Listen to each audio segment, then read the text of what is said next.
धार्मिक ग्रंथों में ऐसी अनेक कहानियां हैं जो भक्ति और प्रेम की शक्ति को उजागर करती हैं। इन्हीं में से एक कहानी है भीलनी शबरी की, जिनकी सच्ची भक्ति ने भगवान राम को उनकी कुटिया तक खींच लाया। नमस्कार दोस्तों, आज की यह कथा सच्चे समर्पण और भगवान की भक्ति की शक्ति की। शबरी एक गरीब भीलनी थी जिसका जीवन जंगल के बीचों बीच बीतता था। उसका परिवार शिकार और हिंसा में लिप्त था, लेकिन शबरी का हृदय इन सब बातों से हटकर था।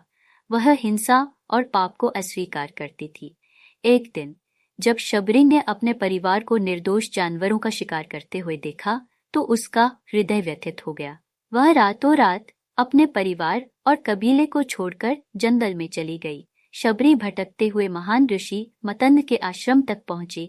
वहां उसने ऋषि से विनती की, हे गुरुदेव, मुझे शरण दीजिए। मैं पाप और हिंसा के इस संसार से भागकर आई हूँ। ऋषि मतंग ने उसकी भक्ति और सरलता को देखकर उसे अपने आश्रम में सेवा करने की अनुमति दे दी। ऋषि ने उसे भक्ति का मार्ग सिखाया। उन्होंने कहा, हे शबरी, सच्ची भक्ति में कोई भेदभाव नहीं होता। जाति, धन और समाज के बंधन से परे केवल प्रेम और समर्पण ही भगवान को प्राप्त करने का मार्ग है। ऋषि मतंग ने अपनी मृत्यु से पहले शबरी को आशीर्वाद दिया। उन्होंने कहा, शबरी, तुम्हारी भक्ति सच्ची है। एक दिन भगवान राम स्वयं तुम्हारी कुटिया में आएंगे। इस विश्वास ने शबरी को और अधिक भक्ति में लीन कर दिया।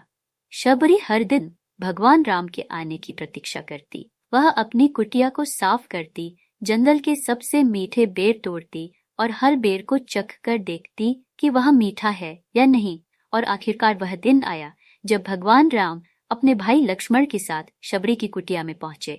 शबरी ने उन्हें आते हुए देखा और खुशी से उनके चरणों में गिर पड़ी। उसकी आंखों से आंसू बहने लगे। शबरी ने राम के चरण धोए और उनका स्वागत किया। भगवान राम ने उसे उठाया और कहा, माँ, मैं तुम्हारी भक्ति से अत्यंत प्रसन्न हूँ। शबरी ने अपने हाथों से तोड़े हुए बेर राम को अर्पित किए। हर बेर को पहले चखा था, यह देखने के लिए कि वह मीठा है या नहीं।